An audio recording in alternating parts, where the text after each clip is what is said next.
میرا سوال تھا کہ جو شام میں کہا گیا کہ وہاں سے تیسری عالمی جنگ شروع ہوگی، تو آپ کو کیا لگتا ہے کہ اگلے کچھ سالوں میں یہ کہاں کہا گیا ہے؟ مطلب میں نے بڑوں سے ہمیشہ یہ سنا ہے کہ پہلے تم جامعہ کے اسٹوڈنٹ ہو، جی تم بڑوں سے سن کے نہ کرو، پہلے خود پڑھو پھر بتاؤ مجھے کہاں لکھا ہوا ہے کہ عالمی جنگ شام سے شروع ہوگی. ہاں جی کہاں لکھا ہوا ہے؟ میں نے خود تو نہیں پڑھا لیکن خود پڑھو نا، جامعہ اسٹوڈنٹ ہو، معاہدہ میں ہو. جی بالکل. ہیں جی. پڑھو.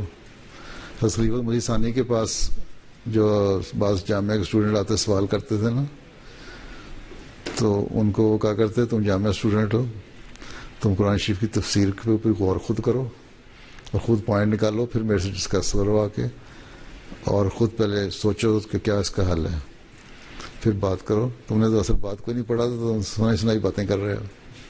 جامعہ اسٹوڈنٹ کو تو اپنا علم کو بڑھانے کی کوشش کرنی چاہیے خود پڑھ کے پہلے. ٹھیک ہے. وہ پیر صاحب اس کے حوالے سے تذکرے میں جو دوسرا حصہ ہے اس کا، اس میں جو مین حصہ تذکرہ اس میں نہیں ہے، دوسرے حصے میں ہی ہے نا. ہاں تذکرہ جو ہے اس کا جو دوسرا حصہ ہے نا خوابوں کا، یا اس میں ہے ہم والو، اس میں یہ ہے کہ ایک تباہی آئے گی، اس کا مرکز ملک شام ہوگا، ہیں یہ ہوگا یہ ہوگا یہ ہوگا، اور اس وقت تم میرے موعود بیٹے کو پہچان لینا، یہ بھی اس میں الفاظ ہیں. ٹھیک ہے. اس کا مطلب اس میں جماعت میں بھی کوئی کرائسس ہوگا اس زمانے میں.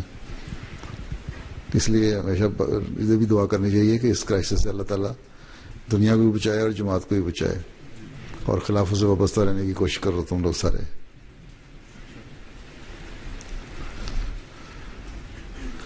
تو میں اس لیے تم سنائی بات کر رہے ہیں، اس لیے تم لوگوں کے علم کے لیے میں منگوا کے بھی پڑھوا دیتا ہوں تم اصل کیا ہے. پھر ہے نا اس کا جو آخری حصہ ہے نا تذکرے میں، ایک تو ہے نا مین حصے میں ساری باتیں آئی ہیں، خوابیں، کچھ حصہ ایک علیحدہ ایڈیشن کیا ہوا ہے، پڑھا ہے نا آپ نے تذکرہ کو بھی اچھی طرح. ہاں اس کے آخری حصہ جو ہے نا اس میں جو ایڈیشن ہے اس میں یہ خواب ہے پیر صاحب کے حوالے سے. انڈیکس میں شاید آپ کو اس طرح نظر نہ آئے، آپ انڈیکس میں دیکھنا ہے تو پیر صاحب کے نام سے دیکھیں.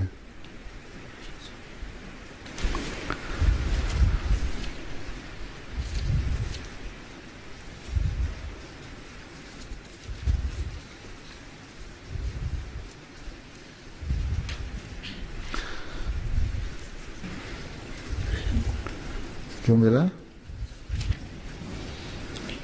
ہاں مجھے نہیں مل سکا. نیچے آخری حصے میں دیکھیں، آخری حصے میں انڈیکس میں دیکھ رہے ہیں. پیر صاحب سراج الحق نعمانی. ہاں پیر صاحب، ہاں پیر سراج الحق صاحب ہی ہیں میرا خیال ہے. پیر نہیں، وہ ان کے ساتھ کچھ اور بھی لگتا تھا. ہاں ہاں صاحبزادہ صاحب، ہاں صاحبزادہ صاحب کے نام سے ہے.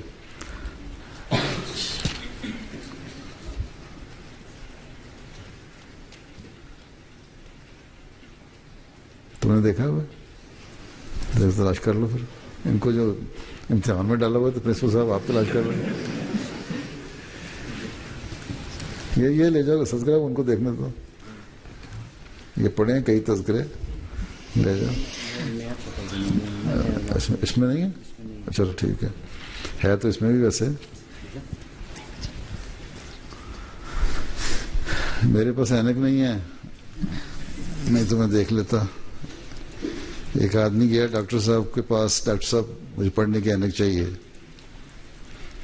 انہوں نے ایک اینک لگائی، شیشہ لگایا، دوسرا لگایا، تیسرا لگایا، ہر تو کہتا نہیں مجھ سے نہیں پڑھا جا رہا.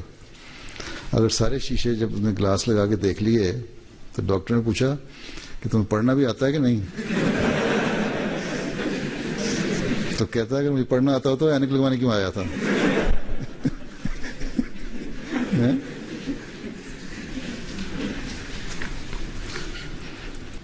ہاں جی. صاحبزادہ پیر سراج الحق صاحب نعمانی کی روایت ہے تذکرۃ المہدی کی کہ ایک دفعہ حضرت مسیح موعود علیہ السلام نے فرمایا، خدا نے مجھے خبر دی ہے کہ ہمارے سلسلے میں بھی سخت تفرقہ پڑے گا اور فتنہ انداز اور ہوا و ہوس کے بندے جدا ہو جائیں گے. پھر خدا تعالیٰ اس تفرقے کو مٹا دے گا. باقی جو کٹنے کے لائق اور راستی سے تعلق نہیں رکھتے اور فتنہ پرداز ہیں وہ کٹ جائیں گے، اور دنیا میں ایک حشر برپا ہوگا. وہ اول الحشر ہوگا اور تمام بادشاہ آپس میں ایک دوسرے پر چڑھائی کریں گے، اور ایسا کچھ تو خون ہوگا کہ زمین خون سے بھر جائے گی، اور ہر ایک بادشاہ کی رعایا بھی آپس میں خوفناک لڑائی کرے گی. ایک عالمگیر تباہی آوے گی، اور اس تمام واقعات کا مرکز ملک شام ہوگا. صاحبزادہ صاحب یعنی حضور فرماتے ہیں صاحبزادہ صاحب اس وقت میرا لڑکا موعود ہوگا. خدا نے اس کے ساتھ ان حالات کو مقدر کر رکھا ہے. ان تمام واقعات کے بعد ہمارے سلسلے کو ترقی ہوگی اور سلاطین ہمارے سلسلے میں داخل ہوں گے. تم اس موعود کو پہچان لینا. یہ ہے پورا حوالہ. میں ایک دن غور کر رہا تھا، اس میں سے یہ بھی ہو سکتی ہے حضرت مسلم موعود کے زمانے میں بھی دوسری جنگ عظیم ہوئی، اور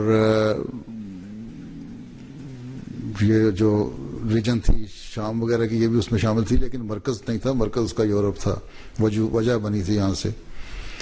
تو آئندہ اس لیے ہمیں خوفزدہ رہنا چاہیے ہمیشہ، اور خوفزدہ سے مراد ہے دعا کرنی چاہیے، اللہ تعالیٰ کا خوف ہونا چاہیے کہ جماعت کے اندر، جیسا کہ میں پہلے کہا تھا تمہیں کہ جماعت کے اندر بھی فتنہ فساد سے جماعت بچی رہے اور دنیا بھی آفت اور تباہی سے بچی رہے.